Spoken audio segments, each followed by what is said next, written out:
అందరికీ నమస్తే అండి. పుస్తక పఠనము ద్వారా ఈరోజు పుస్తక సమీక్షకి వచ్చిన పుస్తక ప్రేమికులందరికీ సుస్వాగతం. ప్రతి ఒక్కరికి పేరు పేరున నా నమస్సుమాంజనేయులు. ఈరోజు 10వ వారము మనం పుస్తక సమీక్ష చేయటం అనేది ఈ 10 వారాలలో కూడా 9 వారాలు కూడా మనం సక్సెస్ఫుల్ గా వెళ్తూ ఈ 10వ వారం కూడా అంతకన్నా సక్సెస్ఫుల్ గా ముందుకెళ్తాం. ఈ రోజు యొక్క టాపిక్ అవరోధాలే అవకాశాలు. ఒక ఒక వ్యక్తి ఉన్న స్థితి నుంచి ఉన్నతంగా ఎదగాలని అంటే ఎన్నో అవరోధాలు ఉన్నప్పుడే ఆ వ్యక్తి ఎదగడం అనేది జరుగుద్ది. అలాంటి అద్భుతమైన సబ్జెక్టు ఈరోజు మనకి వక్త స్వర్లత గారు చాలా చక్కగా తెలియజేస్తారండి. ఈ అవరోధాలే అవకాశాలు అనే దాంట్లో నా ప్రొఫెషన్ లో నేను ఎన్నో అవరోధాలని ఫేస్ చేసి బట్టే నేను చిన్న పొజిషన్ నుంచి ఉన్నతమైన పొజిషన్ కి ఎదగడం అనేది జరిగింది. ఇది నాకు ఎంతో ఉపయోగపడింది, కానీ ఆ రోజు తెలిసేది కాదు. తర్వాత సబ్జెక్ట్ అనేది తెలిసింది. ఈ సబ్జెక్టు స్వర్ణలత గారు చెప్తారంటే చాలా మంచి సబ్జెక్ట్ చెప్తున్నారు అని చెప్పి ఆమెని నేను చెప్పడం జరిగింది. ఇప్పుడు మనం ఈరోజు ఎవరి ఇంట్లో వాళ్ళు ఉండి జూమ్ మీటింగ్ లో పాల్గొంటున్నామనంటే అది ఒక ప్రాబ్లం, ఒక అవరోధం రాబట్టే. ఒక 5 సంవత్సరాల క్రితము కోవిడ్ అనే మహమ్మారి రావడం వలన జూమ్ మీటింగ్ అనేది పాపులర్ అయ్యి మారుమూల ప్రాంతంలోకి ఏజ్తో సంబంధం లేకుండా చిన్న పిల్లల దగ్గర నుంచి పెద్దవాళ్ళ వరకు కూడా జూమ్ లో పాల్గొని వాళ్ళ సబ్జెక్ట్ నేర్చుకోవడం జరుగుతుంది. స్కూల్ పిల్లలకి వాళ్ళ పాఠాలు, యోగా, డ్యాన్స్, మన పర్సనాలిటీ డెవలప్మెంట్ కి మాత్రం చాలా చక్కగా ఉపయోగపడుతుంది. మార్కెటింగ్ కి చాలా చక్కగా ఉపయోగపడుతుంది. అంటే ఆ రోజు ఒక అవరోధం రాబట్టే ఆ అవరోధాన్ని అధిగమించడానికి ఈ యొక్క జూమ్, ఇప్పుడు మనం వాడుతున్న జూమ్ మీటింగ్ అనేది ఉపయోగించడం అనేది జరిగింది. కాబట్టి మనం ప్రాబ్లం వచ్చింది, ఒక అవరోధం వచ్చింది, ఒక బ్రేక్ వచ్చింది అనేది భయపడకుండా దాన్ని ఎలా ఫేస్ చేయాలి, దాంట్లో ఉన్న అవకాశాలు ఎలా చూడాలి అనేది చాలా చక్కగా ఈ రోజు మనకి స్వర్ణలత గారు చెప్తారండి. 7వ వారము మనకి ఏపీజే అబ్దుల్ కలాము ఒక విజేత ఆత్మకథ చెప్పి, దాని తర్వాత లాస్ట్ వారము మనం స్పీడ్ రీడింగ్ అనే దాంట్లో మేడం గారి దాన్ని ప్రాక్టీస్ చేసి తక్కువ టైంలోనే ఒక బుక్ ను కంప్లీట్ చేసి ఈ రోజు మనం ఈ పుస్తకాన్ని తెలియజేస్తున్నారు. ఆమె in fact certified trainer, NLP master practitioner అండి. అంతేకాకుండా ఎంఎస్సి సైకాలజీ చేసేదారు. మేము ఎంఎస్సి సైకాలజీ బ్యాచ్ లో మేము ఒక 5 కలిపి చేసాం. మీ ఇద్దరు కాకుండా ఇంకొక ముగ్గురము. అంతేకాకుండా ఎంఎస్సిలో పిహెచ్డి చేస్తున్నారండి. అంతటి ఆ మేడం కూడా ఎన్నో అవరోధాల నుంచి అవకాశాలను చూసుకొని దాంట్లో ముందుకు రావడం అనేది జరుగుతుంది. అంతేకాకుండా మేడం చిన్నపిల్లల కౌమార దశలో వచ్చే ప్రాబ్లమ్స్, మానసికంగా కానీ శారీరకంగా కానీ వచ్చే ప్రాబ్లమ్స్ సలహాలు, సూచనలు ఇవ్వటానికి, పిల్లలకి తల్లిదండ్రులకి ఇవ్వటానికి ఒక కౌన్సిలర్ గా ఆమె అద్భుతంగా దానికి సంబంధించి ఒక డిప్లొమా చేయడం జరిగింది. Diploma in child and adapts చేశారు. PG diploma in career guidance లో కూడా ఆమె చేసి కెరీర్ ని తన కెరీర్ ని డెవలప్ చేసుకుంటూ లైఫ్ అండ్ సాఫ్ట్ స్కిల్స్ లో కోచ్ గా తయారయ్యారు. Welcome madam. Digital dais your self. స్వాగతం, సుస్వాగతం. అన్మ్యూట్ అవ్వండి మేడం.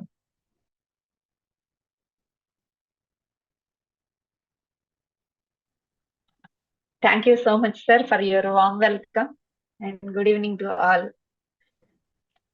So, ఈ రోజు అందరూ ఏదో ఒక ఇబ్బందిగా కానీ, ఏదో ఒక స్ట్రెస్ కానీ, ఏదో ఒకటి ప్రతి లైఫ్ లో ఇవన్నీ సాధ్యమండి. కానీ ఆ స్ట్రెస్ నుంచి కానీ, లేకపోతే మనకున్న మనకి ఏంటి ఈ రోజు ఇట్లా అయిందనే ఒక బాధ నుంచి కానీ, లేకపోతే మనకి ధైర్యం లేకపోవడం, మనకి అట్లాంటి ఇష్యూస్ ఏమున్నా దానికి మనం ఎలా మనల్ని మనం ఎలా నిలబెట్టుకోవాలి, ఇంతకు ముందు ఎవరైనా ఇట్లా చేశారా అని చెప్పడానికి వీలుగా ఈ బుక్ అవరోధాలే అవకాశాలు. ఈ బుక్ అండి రామకృష్ణ మఠ్ వాళ్ళది, సునిర్మలానంద గారు రాశారండి. అండ్ ఈ బుక్ చాలా రీజనబుల్ రేట్ అండి, జస్ట్ 50 రూపీస్. ఇంత వాల్యుబుల్ నాలెడ్జ్ ఇస్తున్నారు. సో ఈ బుక్ లో నుంచి మనకి ఏం కావాలి, మనం దీన్ని ఎలా తీసుకుందాం, దీంట్లో కథలు ఉన్నాయి, అవన్నీ మనకి పెద్దవాళ్ళు మనకి ఏం చెప్పారు అనే భావంతో ఇది మనం చూద్దామండి ఈ రోజు కథలు కూడాను. మనం ఎట్లున్నా ఏం చేసినా ఇది ఏంటంటే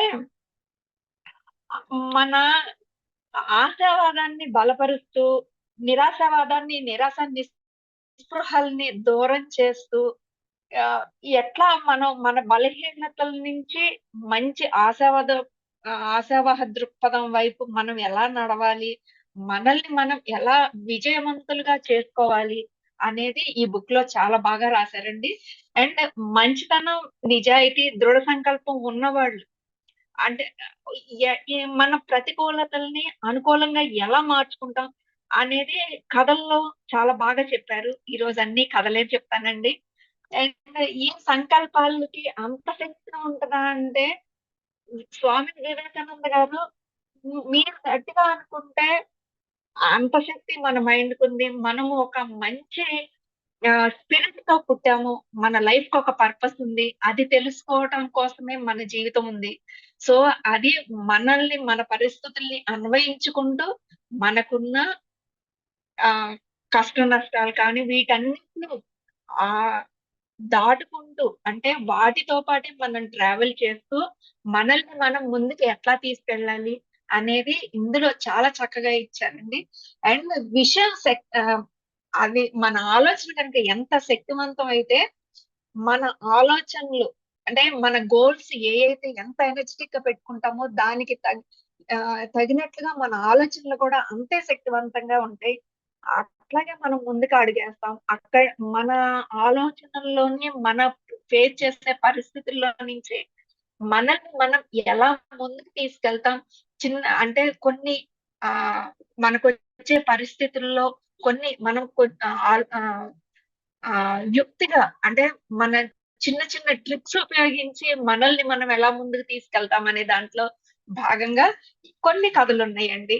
మన నమ్మకాలు ఎంత గట్టిగా ఉంచుకుంటే ఆ ఏ మన లైఫ్ ని ఎట్లయినా సక్సెస్ సాధిస్తామన్న నమ్మకంతో మనం జీవితం ముందుకి వెళ్ళగలం అనే నమ్మకంతో మనం ఆ అంటారు కదా, ఆ అన్ని ఆ మనకి పెద్దవాళ్ళు అంటారు, అన్ని ఆ మనుషులకు తప్ప మానులకు వస్తాయా అంటే, దీనిలో మనల్ని మనం యాక్సెప్ట్ చేసుకుంటూ మన విషయాలు మనం ఉన్న పరిస్థితుల్లో నుంచి మనం ఆ ఒక పరిస్థితుల్లో నుంచే సులువు, అంటే ఒక సొల్యూషన్ చూసుకుంటూ మనల్ని మనం ముందుకు తీసుకెళ్ళటం ఏంటి. అందులో భాగంగా మనం ఫస్ట్ తీసుకునేది అపాయంలో ఉపాయం. అంటే ఇది కథ అంటే కథ కాదండి. ఆ మన పురాణాల నుంచి మన మహర్షులు ఏమైతే చెప్పారో ఆ విషయాల్లో నుంచి వాళ్ళు ఫాలో అయ్యి సక్సెస్ సాధించి దాంట్లో నుంచి మనం ఇన్స్పిరేషన్ తీసుకునే విధంగా ఈ కథలను కొన్నిటిని సెలెక్ట్ చేసుకోవడం జరిగింది సునిర్మల నంద గారు. అండ్ ఇదే ఇంగ్లీష్ లో కూడా తర్జుమా చేశారు. ఫారిన్ వాళ్ళు ఎవరైనా సరే, ఇంగ్లీష్ అనేది ఇప్పుడు గ్లోబల్ లాంగ్వేజ్ అయిపోయింది. సో ఎవరున్నా ఎక్కడున్నా ఈ బుక్స్ చదువుకోవచ్చు అనే దాంతో మనకున్న ఈ పర్సనాలిటీ డెవలప్మెంట్ లో భాగంగా రామకృష్ణ మఠ్ తరఫున ఈ బుక్స్ ఇంగ్లీష్ లో కూడా అవైలబుల్ అవుతున్నాయండి. సో ఫస్ట్ అపాయంలో ఉపాయం అనే కథ తీసుకుందామండి. దీంట్లో మనకందరికి హనుమంతుడి గురించి తెలుసు. సో ఒకసారి రావణుడు సీతమ్మ వారిని తీసుకువెళ్ళిపోతాడు అడవిలో నుంచి. సీ- ఆ, అంటే దీనికి వెనక కూడా తీసుకువెళ్ళటానికి కూడా ఒక కారణం ఉందండి. అక్కడ మన ఆ రామలక్ష్మణులు ఆ అడవికి వెళ్ళటం, అక్కడ వాళ్ళు వేటాడటం, అక్కడ ఒక గృహస్థ జీవితం గడపటం, ఇవన్నీ ఆ, వాళ్ళు ఆ, జరిపే జరుగుతున్న కాలంలో ఒక రాక్షసుడు, మారీచుడు అనే ఒక రాక్షసుడు వచ్చి సీత అనని అరవటం, అంటే రావణుడు సీతమ్మ వారిని ఇష్టపడటం, ఆ ఎట్లయినా సీతమ్మ వారిని తీసుకువెళ్ళాలి అనే ఆలోచనలతో రావణుడు ఎవరి ద్వారా తీసుకెళ్ళొచ్చు అని వెళ్ళి అక్కడ లక్ష్మణుడి గొంతుతోనో రాముడి గొంతుతోనో సీత అని అంటే ఇంకొకళ్ళు వచ్చా లక్ష్మణుడి గొంతుతో అంటే రాముడు పరిగెత్తుకుంటా వచ్చేస్తాడు. సో సీతమ్మ వారు ఒక్కళ్ళే ఉంటారు, నేను తీసుకువెళ్ళిపోవచ్చు అన్న ఆలోచనతో మారీచుడిని పంపిస్తారు. సో మారీచుడు వస్తాడు. అయితే సీతమ్మ వారిని లక్ష్మణుడు ఒక గీత గీసి మీరు ఈ గీత దాటి రావద్దమ్మా అని చెప్తారు. చెప్తే ఆ రాముడికి హెల్ప్ చేయడం కోసం లక్ష్మణుడు వెళ్ళటం, ఈ లోపు రావణుడు వచ్చి సీతమ్మ వారిని తీసుకువెళ్ళటం, ఆ గీత దాటి లోపలికి రాలేకపోవటం. గీత అనంటే మనకి మనంగా పెట్టుకున్న రూల్స్ అంటాయి. ఆ గీత దాటకుండా ఉంటే ఈ రామాయణం అనేది ఉండేది కాదు. కానీ ఎప్పుడైతే గీత దాటి అక్కడికి వెళ్ళారో, భిక్ష వేయటానికి వెళ్ళారు. గృహస్థ జీవితంలో భిక్ష వేయటం కూడా వచ్చిన వాళ్ళకి ధర్మంగా గృహస్థాశ్రమంలో మనము వేరే వాళ్ళకి సహాయం చేయాలి. అట్లా భిక్ష వేయడానికి ఎప్పుడైతే వెళ్ళారో అప్పుడు రావణుడు అమ్మవారిని తీసుకెళ్తారు. ఆ తీసుకువెళ్లే క్రమంలో సీతమ్మ వారు నా గురించి రాముడు వస్తాడేమో అనే ఆలోచనతో ఈ తనకున్న బంగారు ఆభరణాలు ఇవన్నీ కలిపి ఒక మూటలా కట్టి అక్కడ పెడతారు. తీసుకువెళ్ళిపోతాడు. ఎవరిని ఏంటనేది ఆ అడవిలో ఉన్నప్పుడు ఎవరికీ తెలియదు. కానీ రాముడు ఇంటికి వచ్చిన తర్వాత సీతమ్మ వారు కనపడకపోవడంతో ఎక్కడా అని వెతుక్కుంటా వెళ్తారు.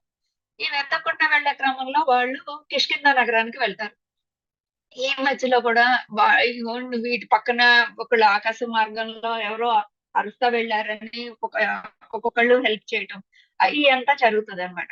సో కిష్కింధ నగరానికి వెళ్ళిన తర్వాత అక్కడ అడవిలో వాలి సుగ్రీవుల మధ్యన అన్నదమ్ముల మధ్యన యుద్ధం వాలి బలవంతుడయ్యి సుగ్రీవుని ఇంట్లో నుంచి వెళ్ళగొడతాడు చిన్న మిస్అండర్స్టాండింగ్ వల్ల.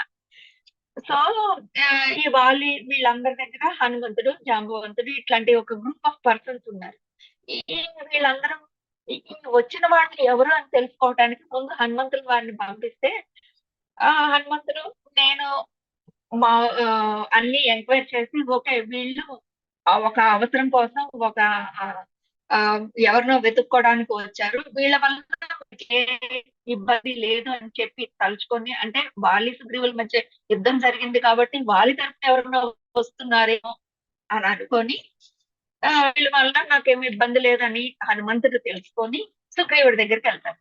అయితే సుగ్రీవుడు అలాగా అని చెప్పి అన్ని చూసిన తర్వాత ఒక మూట లాంటిది అన్ని తను నమ్మకం కలిగిన తర్వాత ఇదిగో ఇట్లా ఒక మూట వచ్చింది, ఈ మీలో ఎవరి దగ్గర మీకు సంబంధించిన వాళ్ళేనా మన ఆకాశ మార్గం గుండా వెళ్తుందంటే ఒకసారి చూస్తామని అన్నప్పుడు ఆ మూట చూసి అవును ఇవన్నీ సీతమ్మ వారివే అని చెప్పి రాముల వారు అన్న తర్వాత ఓకే నేను మీకు హెల్ప్ చేయాలంటే ముందు మీరు నాకు హెల్ప్ చేయాలి అని ఒక కండిషన్ పెట్టడం, అందులో వాలిని చంపడం, సుగ్రీవుడిని రాజుగా చేయడం ఇవన్నీ జరుగుతాయి. ఇది జరిగిన తర్వాత సుగ్రీవుడు మళ్ళీ రాముడికి హెల్ప్ చేసే క్రమంలో హనుమంతుల వారిని ఒక ఎక్కడ ఉంది సీత అని తలా ఒక దిక్కు పంపిస్తారు. అది అప్పుడు అమ్మవారిని లంకకు పంపిస్తారు. ఈ లంకకు పంపించే క్రమంలో కూడా జటాయు అని ఒక పక్షి కూడా హెల్ప్ చేస్తుంది. అట్లా లంకకు వెళ్లే క్రమంలో సీతమ్మ వారి జాడ తెలుసుకుందామన్న ఏకైక లక్ష్యంతో నేను ఎట్లయినా వెళ్ళాలి అని అంటే అసలు ఈ హనుమంతుల వారి దీక్ష కరెక్టేనా, ఆయన ఎంత స్ట్రాంగ్ గా ఉన్నారు అని దేవతలే వాళ్ళు హనుమంతుల వారిని పరీక్ష చేయడానికి నిశ్చయించారు అనమాట. సో ఒక నాగదేవత సముద్రం మధ్యలో అడ్డంగా నిలబడిపోతుంది హనుమంతుల వారిని వెళ్ళనీయకుండా. సో ఎట్లా నువ్వు నా నోట్ల నుంచి వెళ్ళి బయటకు వచ్చేస్తే నీ దారి నేను వదిలేస్తానని అనే కండిషన్ పెడతారు. సో అలాగా అని చెప్పి తన శరీరాన్ని చక్కగా నోరు తెలుస్తుంది. సో ఇప్పుడు మనం వెళ్ళే లక్ష్యం ఏంటి, అమ్మవారిని ఎతకడం.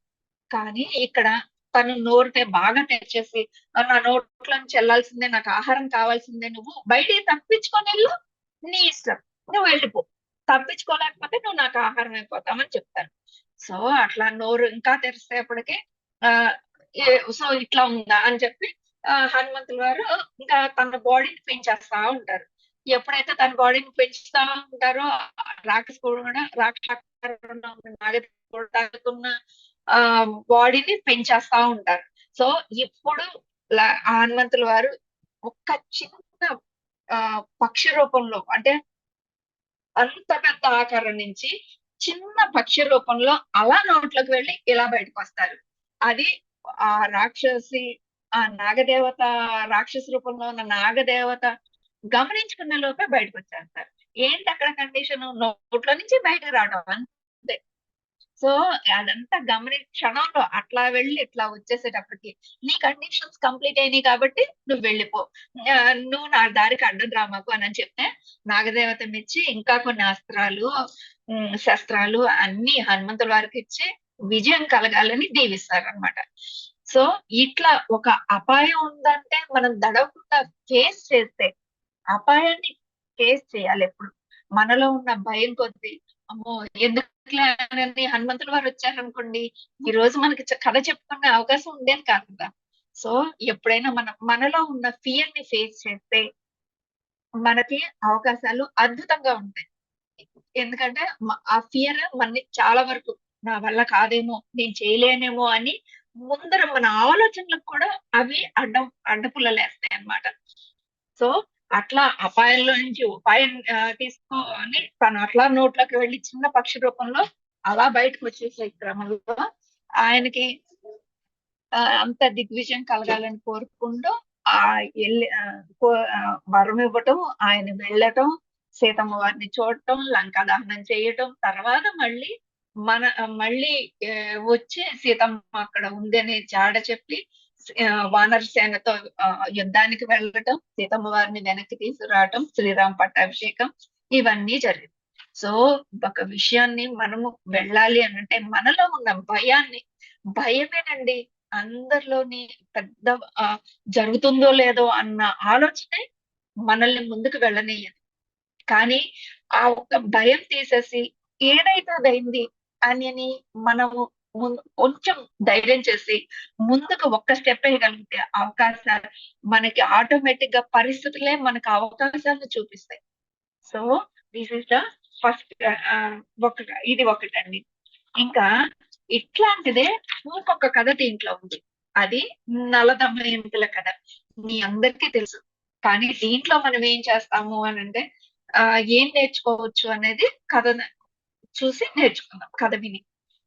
సో నలమహారాజు దమయంతిని పెళ్లి చేసుకోవాలి, బాగా అందంగా ఉంటుంది అనని ఆలోచనకు వచ్చారు. అట్లాగే దమయంతి కూడా పెళ్లికి ముందు నలమహారాజు గారు అంత శక్తివంతుడు, ఇంత శక్తివంతుడు అని విని నేను పెళ్లి చేసుకుంటే ఎట్లయినా నలమహారాజునే చేసుకోవాలని కోరుకున్నారు. సో అప్పట్లో స్వయంవరాలు ఇవన్నీ ఉండే కాబట్టి దేవతలు అవును మేము కూడా దమయంతికి ఉన్న మంచి లక్షణాల వలన మేము కూడా పెళ్లి చేసుకుంటామని వస్తే తనకి ఏదైతే స్ట్రాంగ్ మైండ్ సెట్ ఉందో తను అలాగే నలుడిని తప్ప ఎవరిని పెళ్లి చేసుకున్నారు. నలుడిని పెళ్లి చేసుకున్నారు. అట్ ది సేమ్ టైం సరే నువ్వు ఇష్టపడిన వాళ్ళని పెళ్లి చేసుకున్నావు కదా, ఓకే మాకు అదృష్టం లేదని చెప్పేసి వాళ్ళు అక్షంతలేసి ఓకే హ్యాపీగా ఉండని చెప్తారు. అయితే ఇట్లాంటి క్రమంలోనే కలి కూడా పెళ్లి చేసుకుందాం అనుకుంటాడు, కానీ తను సమయానికి రాలేకపోతాడు. తను వచ్చేటప్పటికి వాళ్ళ పెళ్లి కూడా జరిగిపోతుంది అనమాట. అయితే పెళ్లి జరిగిన తర్వాత నేను పెళ్లి చేసుకుందాం అనుకున్న అమ్మాయి వేరే వాళ్ళని పెళ్లి చేసుకోవటమా అని చెప్పి పగబడతారు. ఆ పగబట్టి ఎట్లా తీర్చుకుంటారంటే ఇప్పుడు అంటే కలి అనంటే అన్ని అవలక్షణాలు ఉన్నాయి అన్నమాట.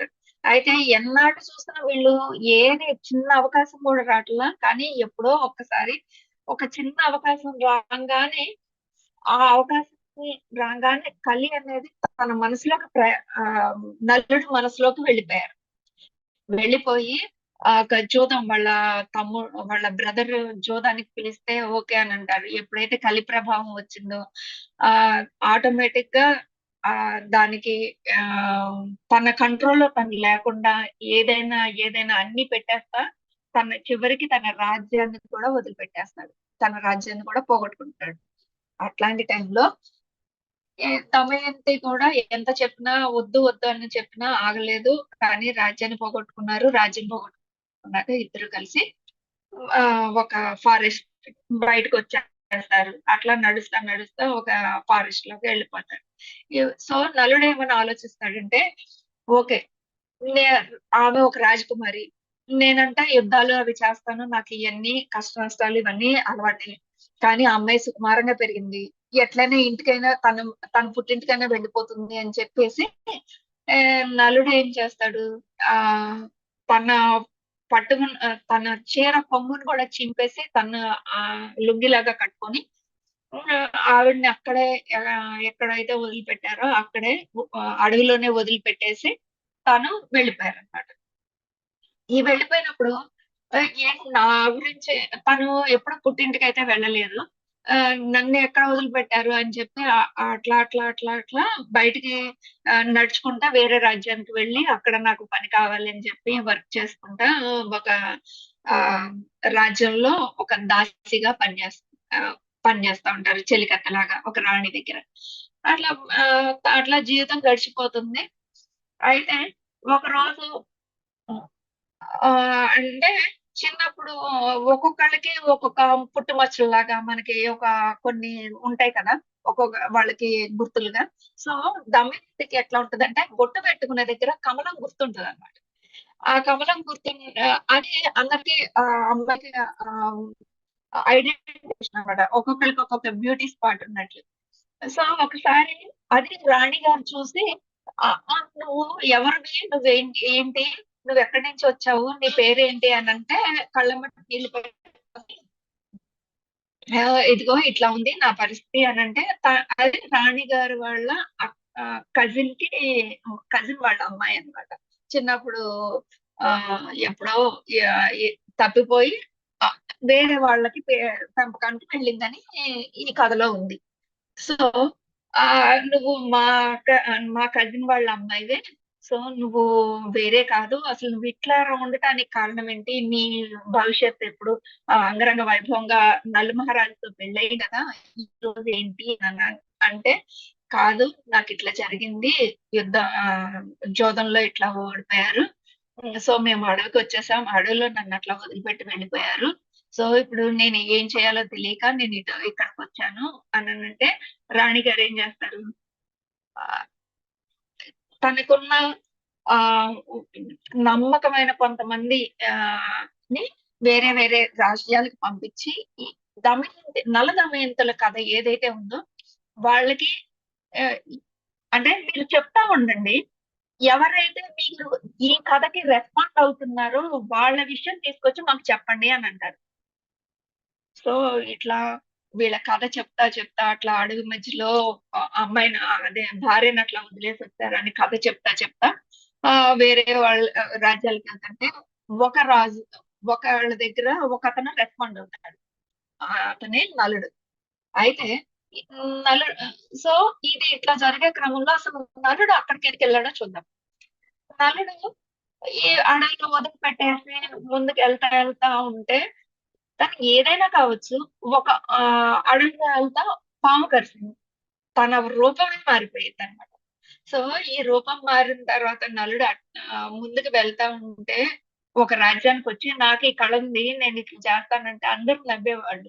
నువ్వు మనిషివే సరిగ్గా లేవు, నువ్వు రథాన్ని నడుపుతావా అంటే, కాదు ఒక్కసారి రథాన్ని ఇచ్చి చూడండి అని చెప్పి తను రథం నడిపి చూపిస్తాడు.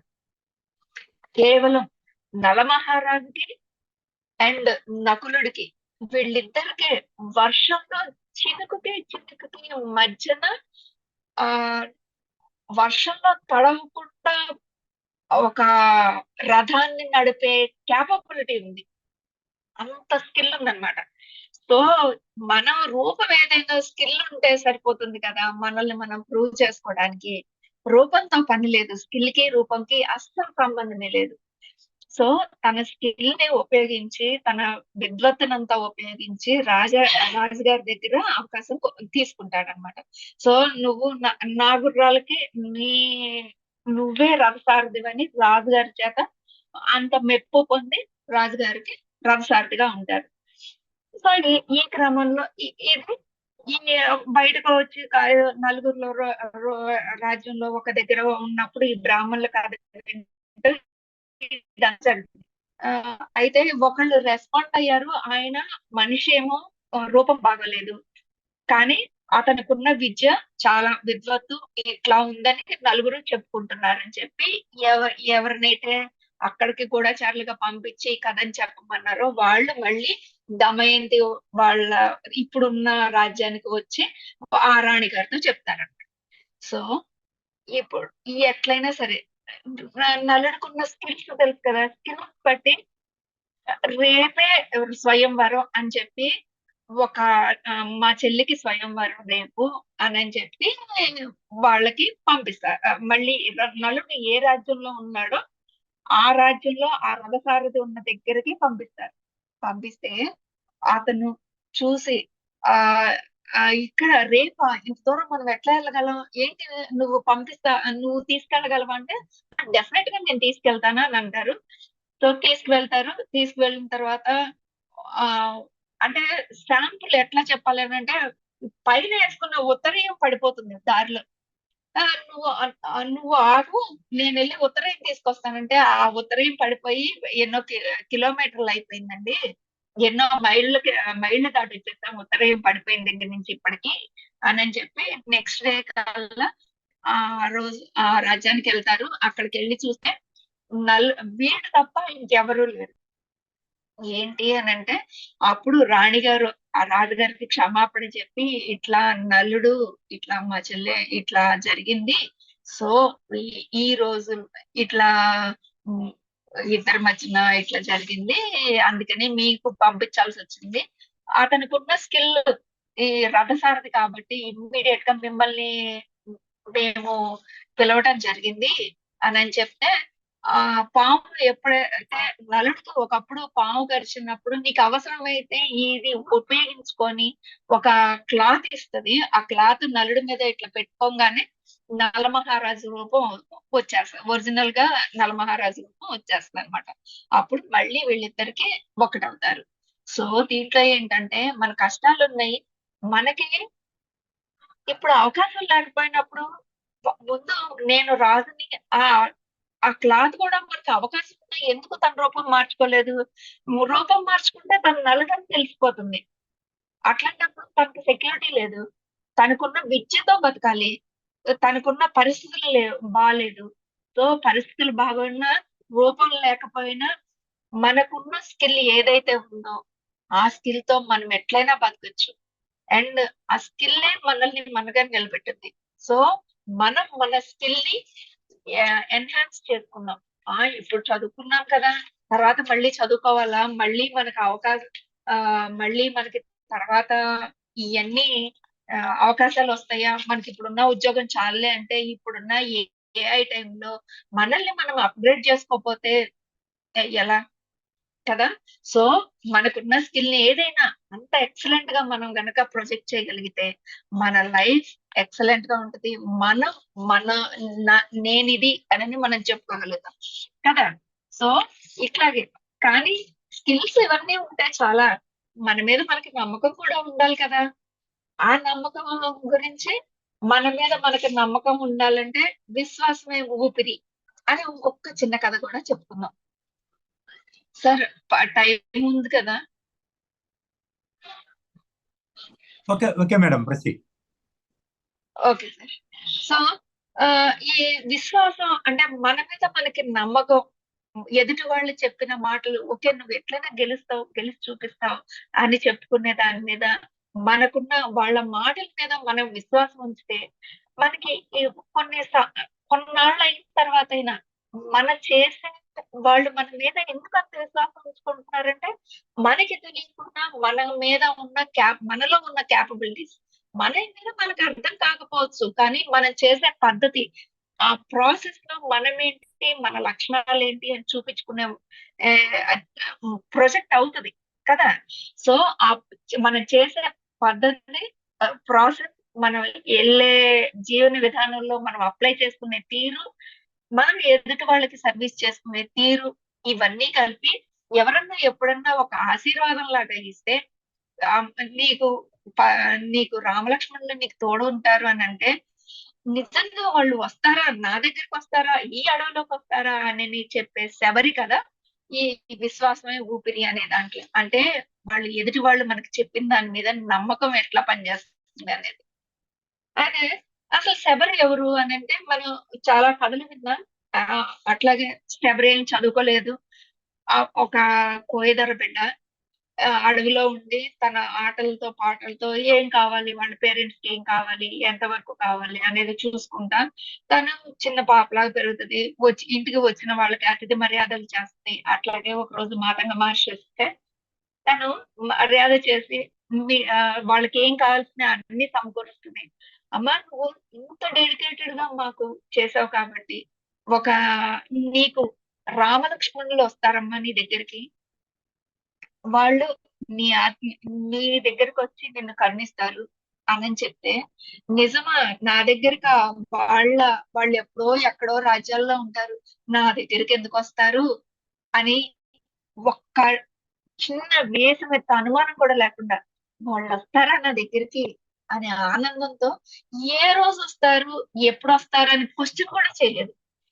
సో ఏమో నా దగ్గరికి వస్తారా, మా ఇంటికి వస్తారా, అయితే ఉండు, వాళ్ళు వస్తే ఎట్లా ఉండాలి, ఎక్కడ కూర్చోవాలి, మా దగ్గర కుర్చీలు అని ఏమీ లేవే అని చెప్పి నా దగ్గరికి వస్తారా అని ఆ రోజు ఏ రోజైతే మహర్షి చెప్పారు ఆ రోజు నుంచి అమ్మో వాళ్ళు వస్తారా, వస్తే ఇల్లు నీట్గా ఉండాలని పొద్దున్నే ఇల్లు రెడీ చేయడం, వాళ్ళు వస్తే కూర్చుంటారా, కూర్చుంటే వాళ్ళకి అంత రాకున్నారు కదా, వాళ్ళు కూర్చుంటే వాళ్ళు ఎంతో సింహాసనాల మీద మెత్తటి సింహాసనాల మీద కూర్చుంటారు కదా, మా ఇంటి దగ్గర అన్ని ఈ రాయి మీద కూర్చోవాలి, కూర్చుంటే నెప్పగలుగుద్దేమో అని చెప్పి ఎంత కంఫర్ట్ గా ఆ నడిచే నడక కానీ, ఆ వాళ్ళు కూర్చోబెట్టుకున్న సీట్ కానీ, మళ్ళీ అక్కడ పైన కూర్చుంటారో లేదో కింద కూర్చుంటారేమో అని చెప్పి ఆ కింద కూర్చునే దగ్గర మెత్తటి దర్బలు తీసుకొచ్చి రోజు పరిచి అట్లా వీళ్ళు వస్తారా అని చెప్పి కాయలు పుట్టతేనే అన్ని తీసుకొచ్చి,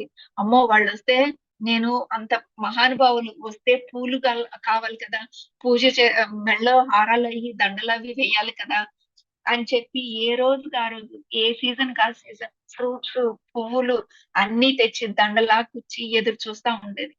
కానీ ఆ ఏ రోజు కొన్ని నెలలు నెలలు సంవత్సరాలు గడిచినా ఏ రోజు ఆ నమ్మకాన్ని అయితే వదిలిపెట్టాల. కానీ తను చివరి ఒక సర్టన్ ఏజ్ దాటినాక కొన్ని సంవత్సరాలు అంటే ఆమె కూడా ఆ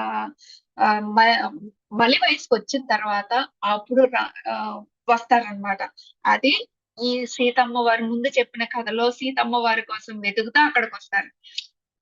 అక్కడికి వచ్చినప్పుడు ఆ రాయ నా దగ్గర కూర్చొని చెప్పి అంటే మహర్షి ఏ రోజు చెప్పిందో ఆ రోజు నుంచి ఈ రోజు వరకు కూడా అదే క్రమంలో అరేంజ్ చేయటం ఎంత చేస్తే రాములు గారు వచ్చి కూర్చోవటం అంత ఆనందంగా పండు కొరికి ఇగో బాగుందా లేదా, తీగా ఉందా లేదా కానీ చెక్ చేసి ఇవ్వటం, ఆ ఆప్యాయతకి ఆయన కరిగిపోయారు. అంటే ఆ ఆప్యాయతకి ఎంత అమ్మా నువ్వమ్మా అని కొరికిన ఎంగిలి పళ్ళైనా సరే తినేసేసి ఆ మనసుని సంతృప్తి పరిచారు. సో నమ్మకం అంటే మనం చేసే పని మీద నమ్మకం. ఒకళ్ళు అవుతుంది అని చెప్తే దాని మీద మనలో ఉన్న కొన్ని లక్షణాలను బట్టి మనకి ఎవరైనా చెప్తే నిజంగా అవుతుందండి. ఎందుకంటే అది మనం చేసే పనిలో ఉన్న ప్రాసెస్ మీద ఎదుటి వాళ్ళకి నమ్మకం కలిగించిన రోజున వాళ్ళు మనకి విష్ చేసి ఇదిగో నువ్వు ఎప్పటికైనా పలానా నీ కోరిక నిన్ను ఒక దేవుడు దిగి వస్తాడమ్మా నీ దగ్గరికి అని చెప్పినప్పుడు తను ఏ రోజు క్వశ్చన్ చేయాల, నిజమా వస్తే నేను ఎలా ఉండాలని ఆలోచించారు కానీ వస్తే అప్పుడు చూసుకుందాంలే అని మాత్రం ఆలోచించలే. సో అట్లాంటి పుస్తకాలు అట్లాంటి కథలే మన మీద మనకు నమ్మకం కలిగేటట్లు చాలా చాలా ఉన్నాయి ఈ బుక్ లో. కర్మణ్యవాధికారస్తే అంటే కృష్ణుడు అర్జునుడు యుద్ధం నుంచి పారిపోయినప్పుడు కాదు నువ్వు ఇలా నువ్వు నువ్వు నీ పని నువ్వు చెయ్యి, వేరే వాళ్ళ గురించి కాదు, నీ పని నువ్వు చెయ్యి అని చెప్పడం అండ్ సహనమే ఆభరణం అని చెప్పి అహల్యని రాయిలాగా మారిస్తే ఆ రాయిలో కూడా అహల్య భగవంతుడినే స్మరించడం, శ్రీరాములు వారి పాదాలు తాకటం, ఆ తాను తాకే వరకు ఆ భగవంతుడిని ధ్యానం చేయడం, ఇవన్నీ ఇంకా ఓరిమి కూర్చున్న విజయం అని చెప్పి శకుంతల దుష్యంతుల కథ, ఇంకా అమరత్వాన్ని సాధించిన బాలకిశోరం అని చెప్పి నచికేతుడు. నచికేతుడు కథ అయితే అద్భుతం అండి, మీరు చదవండి.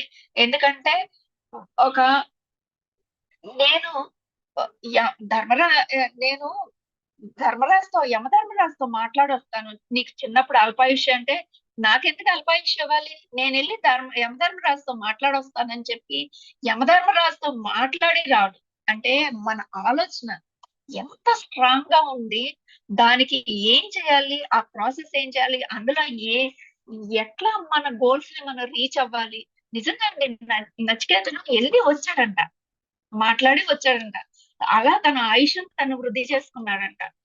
అట్లా ఆ, మృత్యుతో ముఖాముఖి అని చెప్పి సావిత్రి కథ, ఇట్లా చాలా కథలు ఉన్నాయండి. కానీ అదంతా ఈ 15 రూపాయల పుస్తకంలోనే, రామకృష్ణ మఠ వాళ్ళ బుక్ లో ఉన్నాయండి. సో మీరు కూడా ఆద్యంతం మనకి మనం ఆ ఎక్కడ ఆపకుండా చదువు, నేరేషన్ చాలా అద్భుతంగా ఉందండి.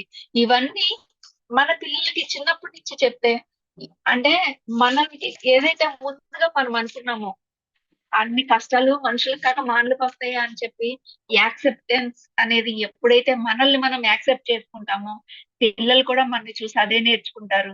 సో దేనికైనా సొల్యూషన్ ఉంటది అని నా నమ్మకం. ఆ నమ్మకంతోనే మనం అన్ని ముందుకి వెళ్తాం, అన్ని సాధిస్తాం. అట్లాగే అందరూ కూడా ఫాలో అవుతారని నేను అనుకుంటున్నాను. నాకు ఈ అవకాశం వచ్చినందుకు, మీకు తెలిసిన కథలైనా మీకు ఈ అవకాశం, ఈ ప్లాట్ఫామ్ మీద చెప్పగలిగే అవకాశం ఇచ్చినందుకు థ్యాంక్ యూ వాసు గారు. అండ్ విన్నందుకు మీకు ధన్యవాదాలండి. Thank you so much sir.